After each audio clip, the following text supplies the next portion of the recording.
Hey guys, and welcome back to the channel. Today I thought it'd be pretty interesting if we went through my 10 things that I would personally love to see in Assassin's Creed Vikings. So let's get straight into the video.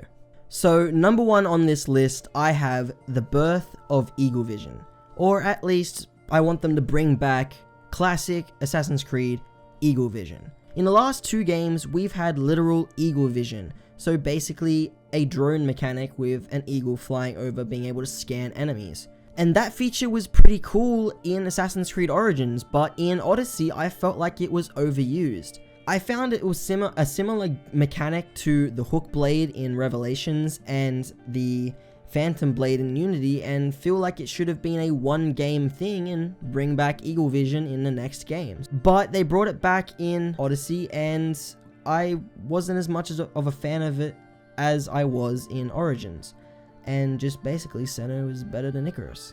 Basically the story is that Bayek had literal eagle vision, but it was never explained if he could see through Senu's eyes or if Senu was just a well-trained eagle, but I assume it was the latter. We don't know for sure if Aya had eagle vision either, but I don't think she did, even though she has First Civilization DNA.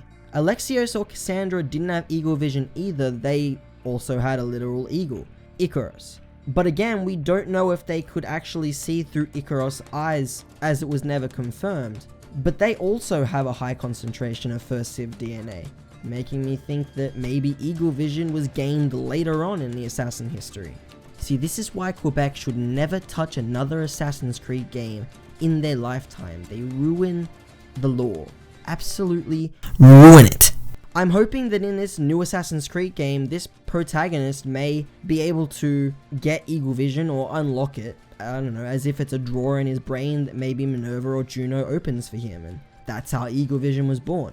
I think that seeing how eagle vision was obviously, I don't know, birthed or created would be a really interesting part of Assassin history, and I think that if they don't do that in either this next game or the game after, I think it's a definite missed opportunity. Number two on this list is a good modern day. Everyone remembers how good the modern day was in the Ezio trilogy, and we want that back. Whether it be with a new protagonist or bringing the Miles family back. To be honest, I'd probably prefer a new protagonist, because to be honest, Layla just isn't cutting it. I think that having a new modern main protagonist with First Civilization DNA, not related to Desmond at all, and starting a whole new modern day story, using the Animus to find certain First Civilization objects using their ancestors' memories, would be so much better than the crap we have now. I love the modern day back in Assassin's Creed 3, even though it was nowhere near as good as it was in the Ezio trilogy, but I miss it. I miss it so much because I don't like Layla, she sucks. Okay, moving on to number 3. I hope that it's set in the late 11th century during the end of the Viking era. I think that this would be the best choice considering that the Assassins and Templars do their most fighting at the ends of an era. Examples would include Assassin's Creed 3 and Assassin's Creed Origins being at the end of the Ptolemaic period. I hope that it's set in and around 1066 AD, showing amazing battles such as the Battle of Hastings and the Battle of Stamford Bridge. I think those are awesome parts of history that we need to see, and I think that setting it at the beginning of the Vikings, as cool as it would be, I think that it will be so much better setting it at the end of the Viking era. Number 4 on this list is a better Nemesis system. I would say that Shadow of Mordor has the best Nemesis system. It's just the most fun. And if Ubisoft could make something similar to that, this game would be amazing, because the mercenary system in Odyssey was pretty boring. Number 5, I have a working Brotherhood system. Like in Assassin's Creed Brotherhood and Assassin's Creed 3, being able to send your assassins into contracts and call them to help you when in need was a feature I loved in Brotherhood and Assassin's Creed 3. This leads into my next one, number 6. The protagonist needs to be someone who has already been inducted into the Brotherhood. I would say, like Altair, he was the best example of this. He is the best example of this idea.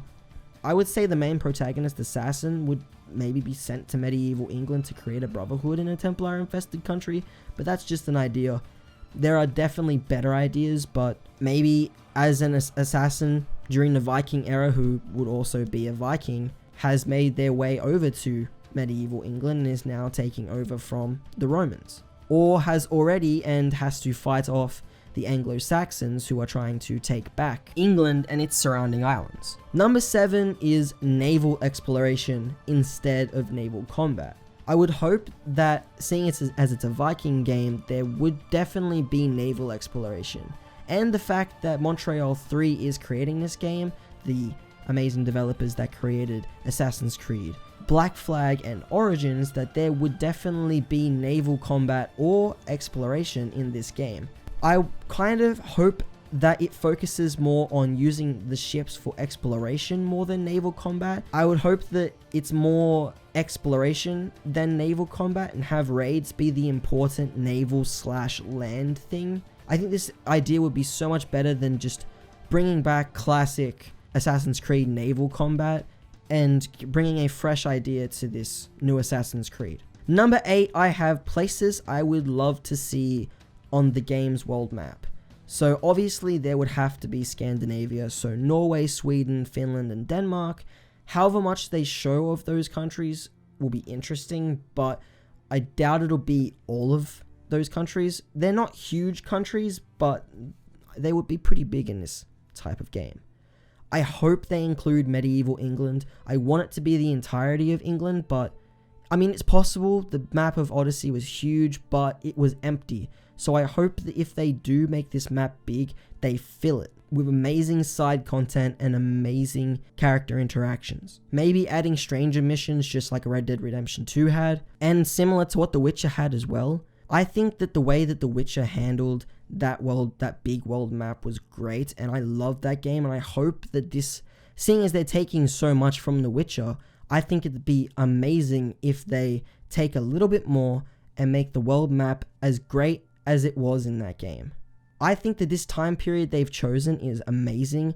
Being able to explore the North Sea, the Norwegian Sea, the islands surrounding, so Faroe Islands and Shetland Island, etc., and also Iceland, I think it'd be amazing, and I'm really excited to see how they pull this off. Number 9 is a customizable hidden blade.